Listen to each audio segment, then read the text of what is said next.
Le RHDP prépare ses militants pour la présidentielle de 2025.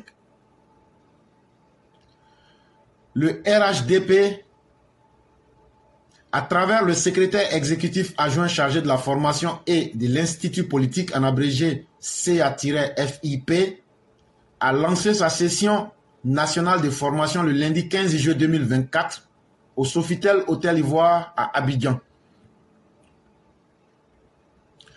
Face aux maires, aux sénateurs, députés, conseillers municipaux et régionaux, les membres des cellules de formation et plusieurs cadres du parti que les séances de formation ont été lancées. L'objectif est de doter les militants de compétences nécessaires pour assurer une victoire dès le premier tour du scrutin présidentiel.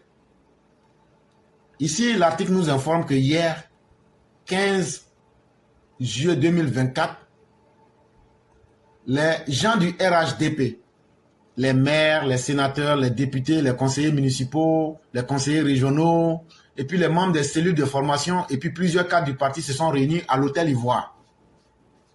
Quand ils se sont réunis là, ils disent qu'eux vont donner de la formation à leurs militants pour que 2025, on puisse gagner les élections au premier tour.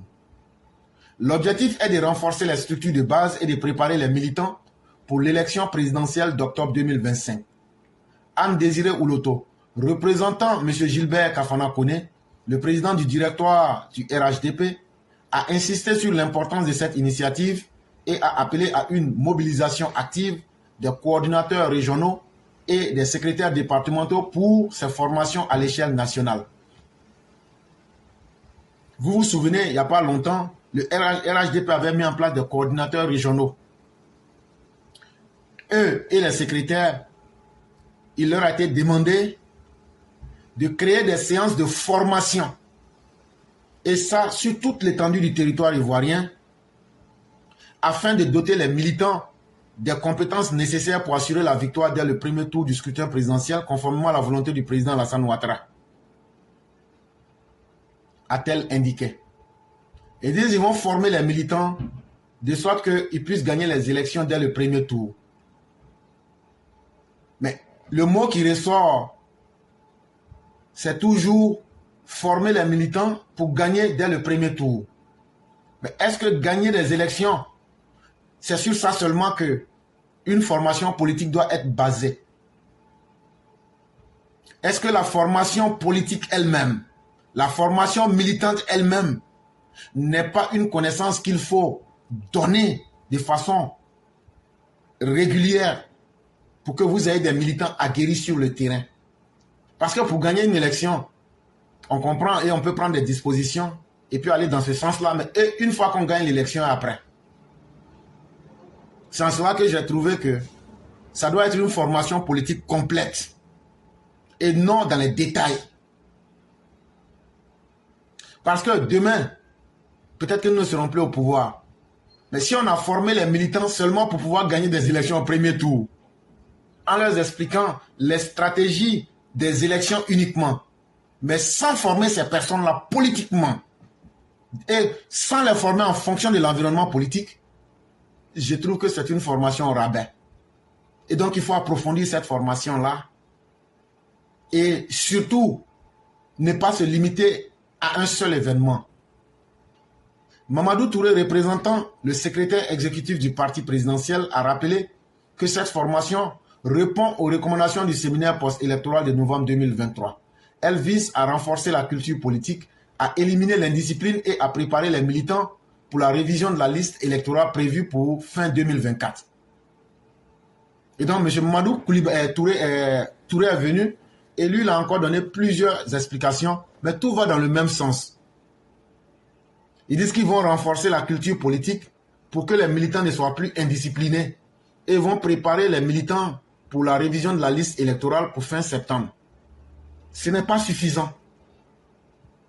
Parce que quelqu'un qui devient un indiscipliné, ça veut dire qu'il était discipliné. Ou bien ça veut dire que les conditions pour devenir un indiscipliné n'étaient pas encore là. Ce qu'on appelle les indisciplinés là, ce sont les injustices au sein du parti aussi qui font qu'il y a des gens qui se révoltent. même là, si vous faites 1000 formations, mais que vous êtes dans des comportements qui ne font pas sens, je parle du parti, les gens vont prendre leur destin en main et il y a des gens qui vont s'opposer. Ça là, vous ne pouvez pas donner une formation pour contrôler les sentiments humains. Hey, disons-nous la vérité, hein. On aime le RHDP, mais ce n'est pas le RHDP qui nous nourrit. Ce n'est pas le RHDP qui paye le salaire de quelqu'un. Un parti là, si on ne respecte pas les militants là, les militants qui s'assument là, vont prendre des décisions. Or, un parti politique par définition, et je demande aux dirigeants du RHDP de lire le traité politique de Simone Veil. Vous allez comprendre le rapport entre les militants et les bases dirigeantes. Et vous allez comprendre que tout le monde est important à quelque niveau qu'il se situe. Mais qu'est-ce qu'on constate dans le RHDP? On prend nos militants comme des détails. Ceux qui sont au sommet se disent, on prend des décisions, n'en déplaise aux militants, de toute façon, ils n'ont nulle part à aller. Mais c'est là le piège que vous faites aujourd'hui. De la même manière que vous avez encouragé des transfuges aujourd'hui qui sont en train de vous trahir après avoir utilisé les moyens du parti et acquis des postes de décision, quel que soit le poste politique. Le RDR, RHDP, je n'ai jamais vu un parti politique qui sait démobiliser ses militants autant. Mais ce que vous oubliez là, l'environnement politique, nous ne sommes plus des opposants. Ça fait qu'aujourd'hui là, on ne peut plus agir comme des opposants. Et vous savez de quoi je parle. Ça veut dire, nous n'avons pas la crainte de ce que nous posons la problématique, comment on fait pour obtenir le pouvoir. Ce n'est pas comme ça que nous réfléchissons. Nous réfléchissons en ce moment-là, comment on fait pour maintenir le pouvoir, pour conserver le pouvoir. Ça veut dire, on a les moyens de l'État en place. Mais il y a certaines choses qu'on ne peut pas faire. On ne peut pas nous-mêmes créer les conditions du chaos. Mais quand on est au pouvoir là, et qu'on a les moyens là, on doit mettre ces moyens là à la disposition des militants. Ce n'est pas un parti religieux. C'est un parti politique.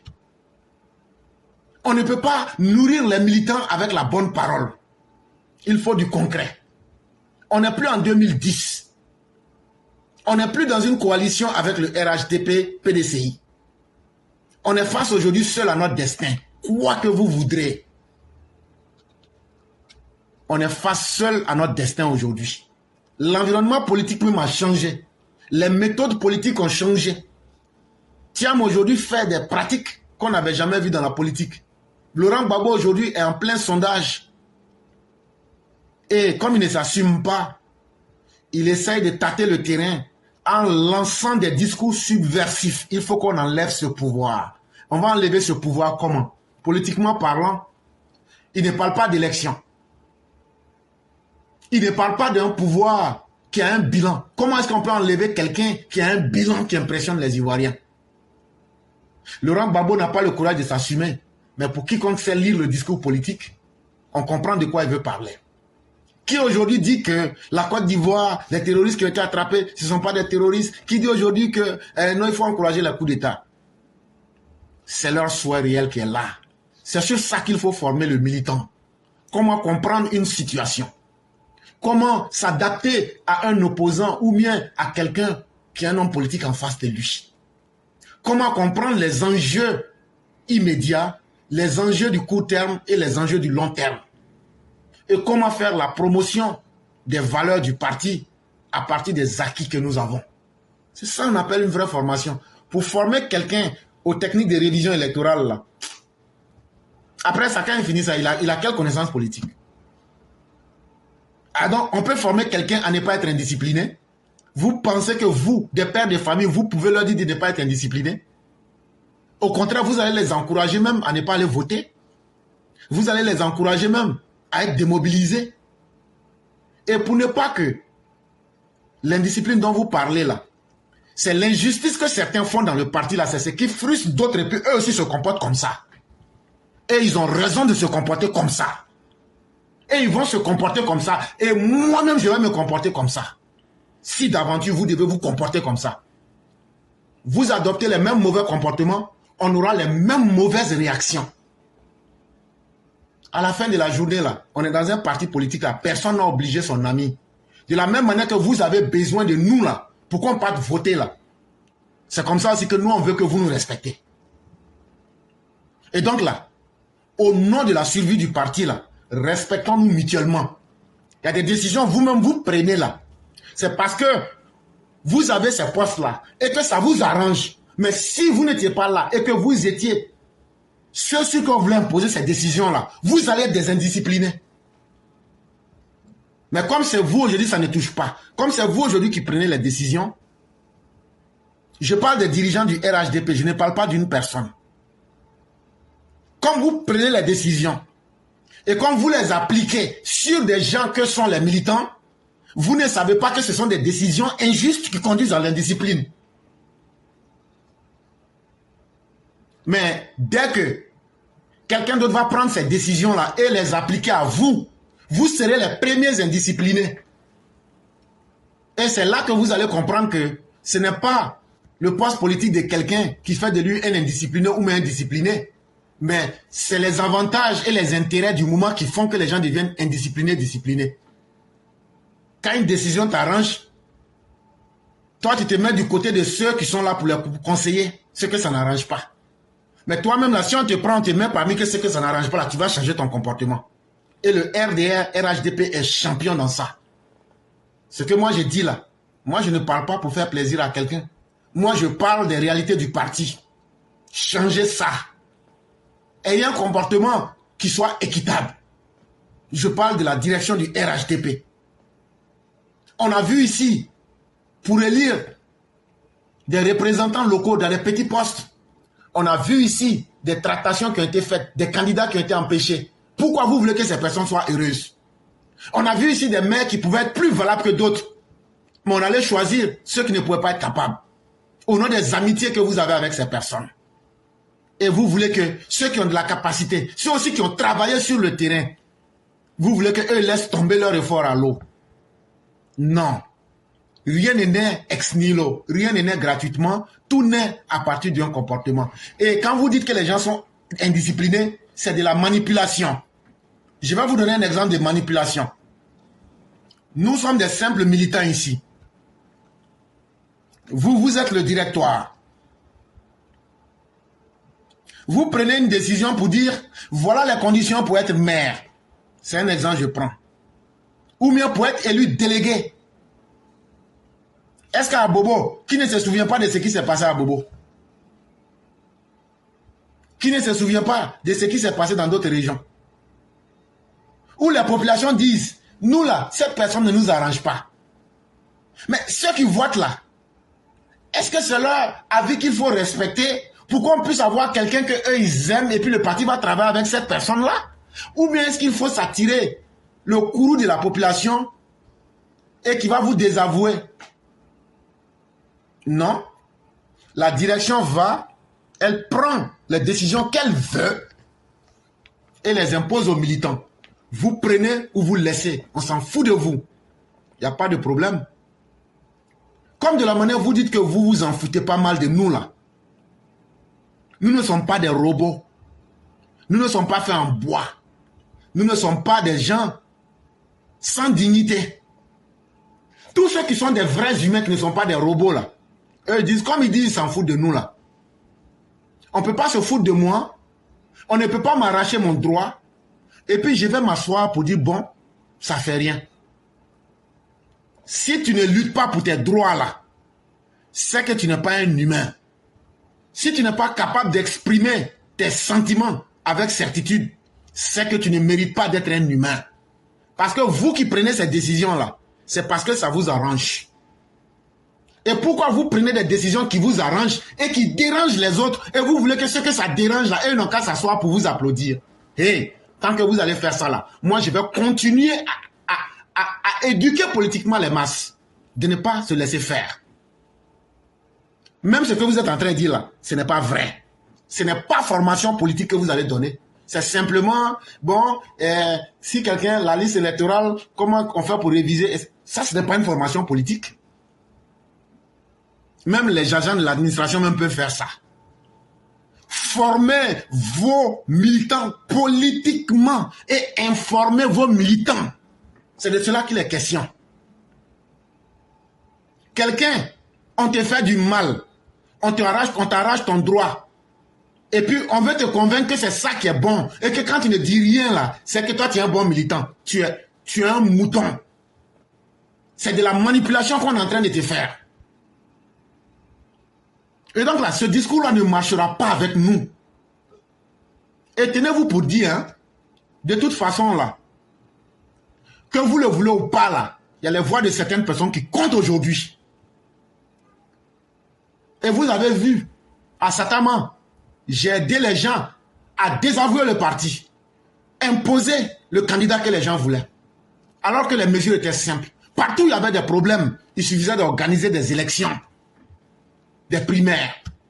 Partout où il y avait des problèmes, il suffisait de faire asseoir les deux camps. Si on ne trouve pas de négociation, si on ne trouve pas de solution, on dit bon, on va à des primaires, celui qui sort gagnant, c'est lui qu'on prend. Non, non, non, laisse ça. On va au directoire, par copinage, vous avez choisi des gens. Tant que vous allez avoir ce comportement-là, pour choisir vos amis, et aussi pour ne pas encourager vos ennemis à montrer leur talent politique, il aura toujours l'indiscipline. L'indiscipline ne naît pas à partir du vide. L'indiscipline naît en général à partir de l'injustice. Cette initiative témoigne de l'engagement du RHDP à former ses militants, à renforcer leur cohésion et à les préparer pour leurs futurs défis en mettant l'accent sur la formation continue et l'engagement de ses membres. Tout dépendra de vous-même.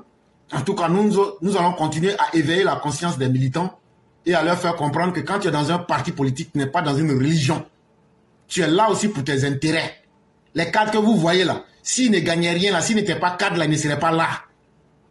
Nous là, ce qu'on demande là, c'est qu'il y ait la cohésion dans le parti, qu'il y ait le respect mutuel. Et qu'il y a des gens qui peuvent ne pas aimer leur tête là, mais s'ils peuvent apporter quelque chose politiquement là, qu'ils travaillent avec eux pour tirer leur talent politique, tirer avantage de leur talent politique, c'est de cela qu'il est question.